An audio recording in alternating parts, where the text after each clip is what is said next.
Hello दोस्त, good morning. मैं आप सभी दोस्तों का स्वागत करता हूं मेरे यूट्यूब चैनल आर के मीना वेटिंग स्टूडियो में। भाइयों, जैसा कि आप सबको मालूम है, आज का जो मेरा वीडियो बनाने का जो उद्देश्य है, कई साथी मुझे कमेंट्स में पूछते हैं, तो उन सभी का मैं एक साथ जवाब देने के लिए आज मेरा जो चर्चा का विषय रहेगा वो दो मुद्दों पर रहेगा दोस्तों। Document verification and medical standard. भाइयों, जैसा कि आप सबको मालूम भी है और हम सब इन चीज़ों से 2019 में गुजर चुके हैं, डॉक्यूमेंट वेरिफिकेशन। लेकिन एक बार फिर से मैं आपको दोहरा दूं, हालांकि आप सब खुद समझदार हो, लेकिन फिर भी मैं एक बार फिर से आप सभी भाइयों को दोहरा दूं। दोस्तों, जो वेरिफिकेशन है तो उसमें डॉक्यूमेंट्स हमें जो सबसे अनिवार्य चीज़ें हैं वो सभी साथियों के लिए, चाहे वो एएलपी के हो, पीसीएम के हो या टेक्नीशियन के हो, आईटीआई वाले, उन सब के लिए 10th का जो सर्टिफिकेट है वो बहुत अनिवार्य है साथियों। यदि आपका कहीं भी फंस रहा हो, कहीं भी जैसे यूनिवर्सिटी में अटक रहा हो, किसी कॉलेज में अटक रहा हो, तो उसको आप अभी ला सकते हो, क्योंकि वो बहुत अनिवार्य है। ओरिजिनल जो सर्टिफिकेट है बहुत अनिवार्य है। इसके अलावा साथियों, जिन जिन भाइयों का जो डिप्लोमा है, आईटीआई वालों का, बीटेक टेक और पॉलिटेक्निक वालों का या पीसीएम वालों, आप सभी भाइयों को अपना डिप्लोमा का जो सर्टिफिकेट है बहुत अनिवार्य है। क्वालिफ़िकेशन वही है। तो जहाँ भी आपका कहीं जैसे यूनिवर्सिटी से नहीं आया हो, एनसीवीटी से नहीं आया हो, तो आप बिल्कुल ला सकते हो। मुझे जो डिग्री है उसकी बहुत अनिवार्य है साथी। इसके अलावा दोस्तों, जो रिजर्व कैटेगरी है, एसटी एससी ओबीसी, आप सबको अपना कास्ट सर्टिफिकेट 100% अनिवार्य है। यदि आपके पास नहीं है और यदि ज़्यादा पुराना है तो साथियों केंद्र वाला चाहिए इसमें, और आप अप्लाई कर सकते हो। 10 से 15 दिन में हमें वो मिल जाता है। और इसके अलावा साथियों, जो कुछ डॉक्यूमेंट्स और हमें चाहिए कि जो 2019 में चाहिए थे, उसके अलावा उसमें हमारा यदि बैंक में खाता नहीं हो तो आप बैंक जाके खाता खुलवा सकते हो।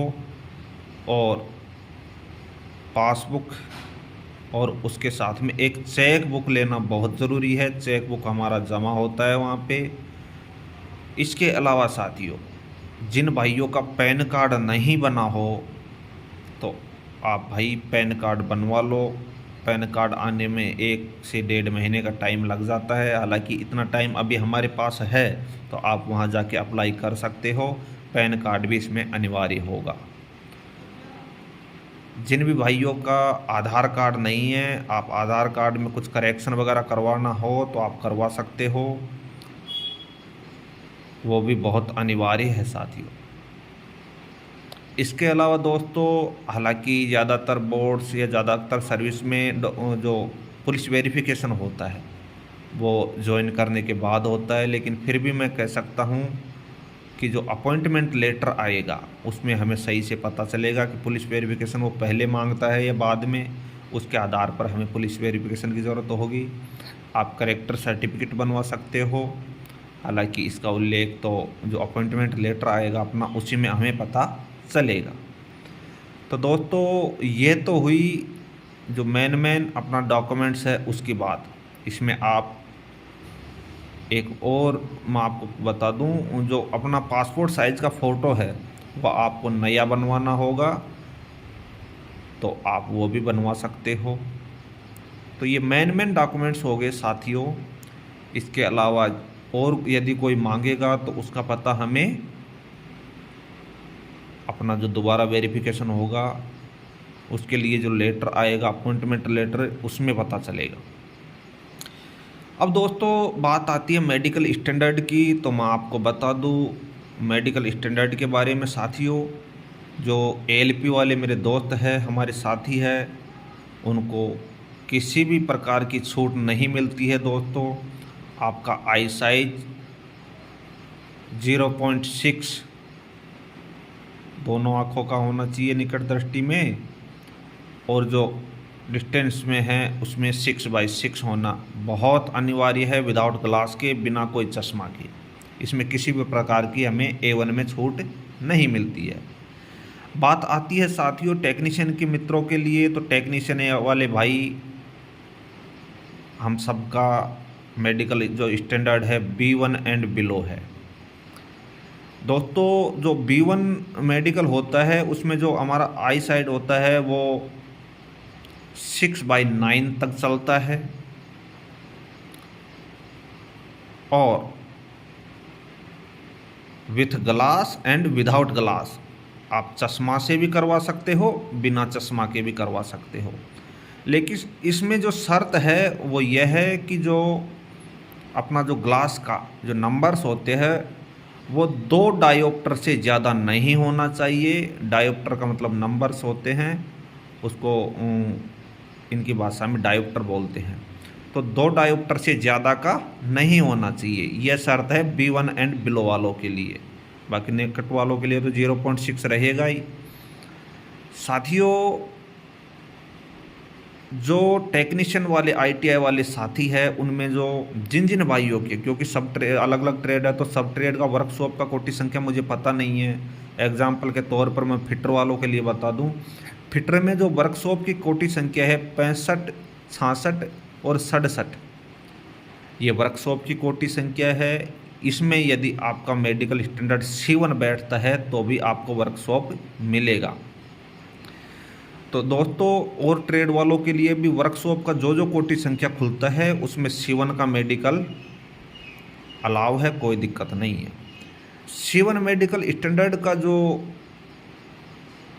स्टैंडर्ड है उसमें दोस्तों सामने जो ब्लॉक बना होता है उसमें 7 लाइनें लिखी होती है, ऊपर ही ऊपर मोटा अक्षर होता है, नीचे सबसे छोटा होता है।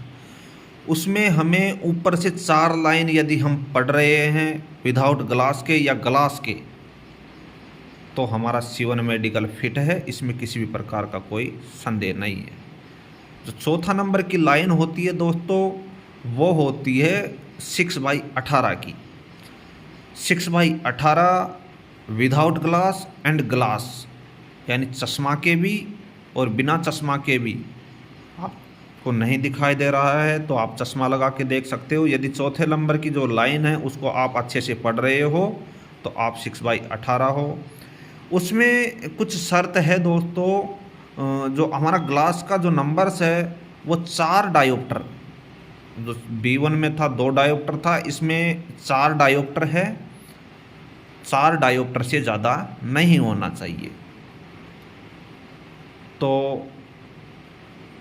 आप सब समझ गए होंगे दोस्तों जो मेडिकल स्टैंडर्ड के बारे में, कि सभी भाई यदि आपका आई साइड वीक है तो खाने पीने में कुछ सुधार कर सकते हो। अभी हमारे पास 1 से 1.5 महीने का टाइम है।